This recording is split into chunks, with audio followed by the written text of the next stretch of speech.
Where are they? I'm going to kill somebody. Somebody's going to have to die today, I'm telling you. Oh, good job. All right. Larry Allen is a trailblazer, an educator, pastor, and cop. He is the new Bernalillo County Undersheriff.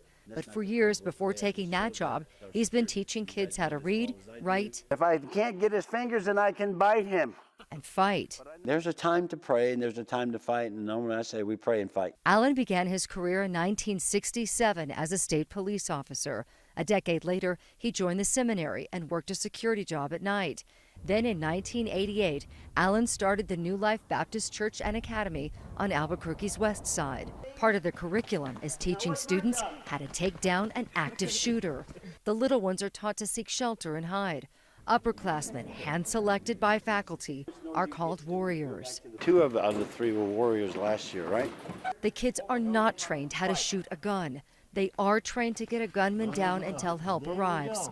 They have drills like this every few weeks. This is a gun, sweetie, so watch, we're going to get out of the way. You got it? While this may be the usual routine for these students, this unusual curriculum has received a lot of national attention. For our first story this week, we go to New Mexico. The show, HBO Vice, has featured students and faculty from New Life, including Allen's wife, Lily, the school principal. Pastor Allen affectionately calls his wife Honey. While she may have a sweet side, Honey is also a force. Who would think that I would have a gun?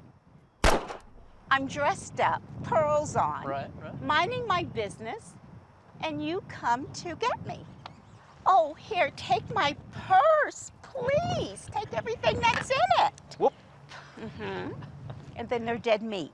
Some of the faculty at New Life, including Honey, carry a gun. Again, the kids do not. But all of them go through regular training, they say, to protect themselves and others at New Life. Does it scare you to go through something like this? Not really, but maybe a little bit. New Life is a private school. The students here tell us this type of training makes them feel safe, especially after what happened at a Roswell middle school 2 years ago when a student opened fire on fellow classmates. If you're in public school, nobody has training to fight off or fend the bad guy. So if you're here, it's just a lot more, it's a better feeling. Pastor Allen says he believes that too and thinks what makes this school and church safe is prayer, a gun, and teaching kids how to fight. For Target 7, I'm Nancy Laughlin. You have the gun. What do? Young and old, we're gonna have a wonderful, great time. Come from near, Sante, and far, Out of New York, to watch the demise of Old Man Gloom. Seen him go on fire. The tradition of burning this effigy is in its 91st year. Inside the huge marionette are pieces of paper on which people wrote about their troubles. My daughter's had a really hard time at work. And worries. My student loan. So when Old Man Gloom burns, it symbolizes a fresh new start. It's like a rebirth. It's exciting. And speaking of new, Old Man Gloom had a new look this year. Gone were the usual green eyes and red lips. Instead, he was black, white, and bald. It's a recreation of an Old Man Gloom from the 1930s. Every year, till Zozobra's 100th anniversary, organizers will pick an Old Man Gloom from the past to recreate. It's a great idea. Now Old Man Gloom watched over the crowd for several hours while people enjoyed live music and food. Then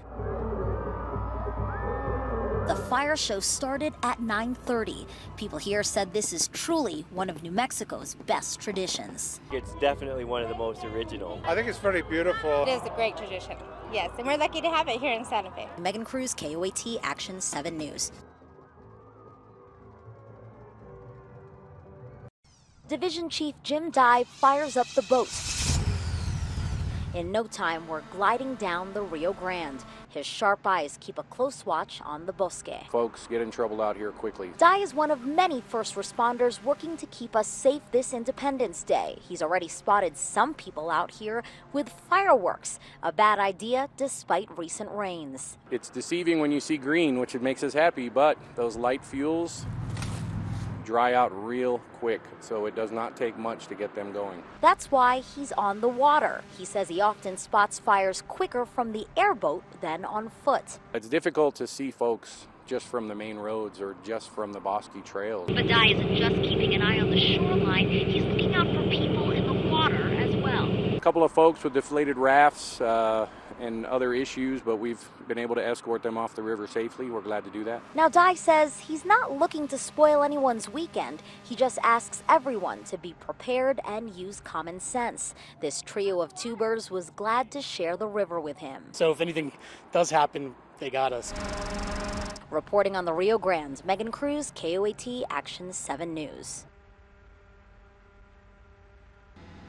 Just when skiing got really good, February has almost completely erased January's big-time winter hit. One full week way above average, with near record highs now becoming the norm. As seen from Sky 7, warm mountaintop breezes have taken a huge bite out of our mountain snowpack.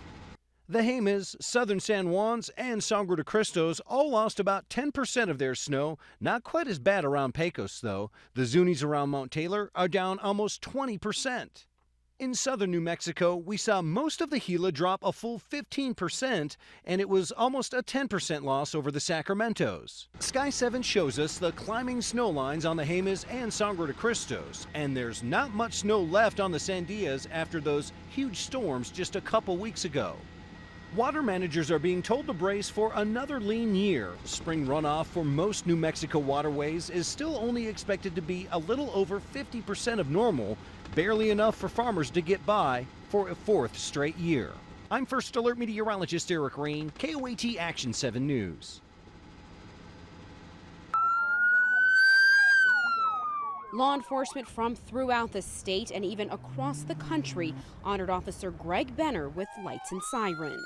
I saw badges from New York City. I saw badges from Chicago. Chris Porter calls Benner his biker buddy. They have ridden motorcycles together for the past 4 years. He was a good motorcycle rider. He had a wonderful sense of humor. Porter is glad the community had the chance to see what a great man his friend was. Obviously, they loved him very much. He was a goof, and I really like that because I'm a goof.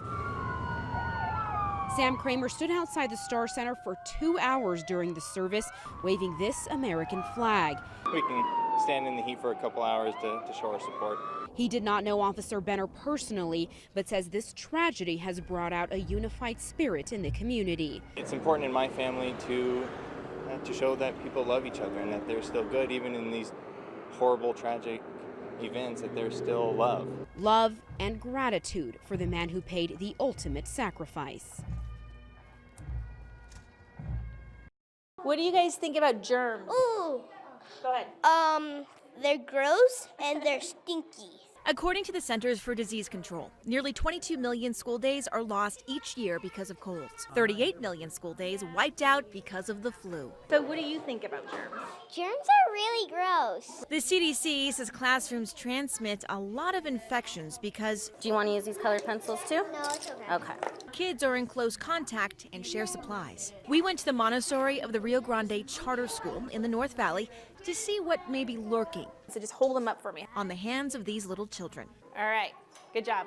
All done. Next. This is a classroom of first, second, and third graders. Their teacher, Anna Cerna, says the kids work hard to stay clean. We often talk about germs, why it's important to wash our hands, how easily they spread. These kids are all about the germs, and they're ready to know how clean or dirty their hands are. I think they're going to really enjoy it because the grosser the things are, the more they like it. Really big bacilli right here. John Golobic, a microbiologist at Quest Diagnostics in Albuquerque, takes us through the 15 samples. There's good and bad news here. A majority of our students were mostly clean, as you can see by these Petri dishes. Now, the people who were really bad, these three right here, and they were all boys. Some of them have various levels of quantities of bacteria. Look at their Petri dishes, littered with different types of bacteria. Golobic says there's no sickly germs, but it's likely these guys didn't wash their hands as often or as well as their fellow students. And to be fair, one girl had something bizarre growing on her hands, fungus. It could be anything. You get fungus growing on your bread, on your cheese, on things at home that have gone bad. Is this something you want growing on your child's hands? No, you probably wouldn't. Keep in mind the CDC says it only takes a few kids to spread germs across a classroom. Our students with the dirtier hands, they just had a lot of different kinds of bacteria growing. Thankfully didn't have any fecal or staph bacteria, But whatever was on their fingers was likely scattered across this room. Health officials point out the flu virus, for example, spreads mainly from person to person through coughing or sneezing, or a sick person touching their mouth or nose and then touching other things. Though classrooms can be a big source of bad germs, they can also be key in preventing the spread of them. This is the flu season, cold season, everything else going on. There's no better way to keep the spread of a lot of disease down than by washing your hands. You do not have to tell this class that. Well, maybe a few of them.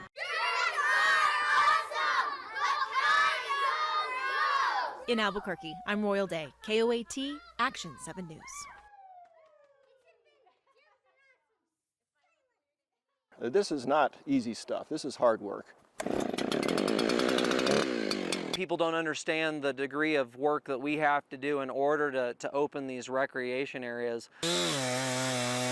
We have what we consider a higher duty of care so that the public can recreate in a safe area. We have a family sitting at a table and there's a dead tree above them and become very unstable, and if a big wind comes up it might topple over on people.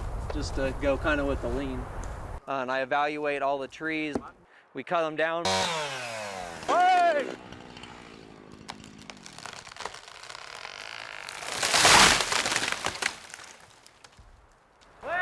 Then we also have to clean up the mess afterwards. Cut the branches off of them, come in with a chipper, chip the branches up, spread the mulch. We've had to cut down somewhere between 150 and 250 trees every year.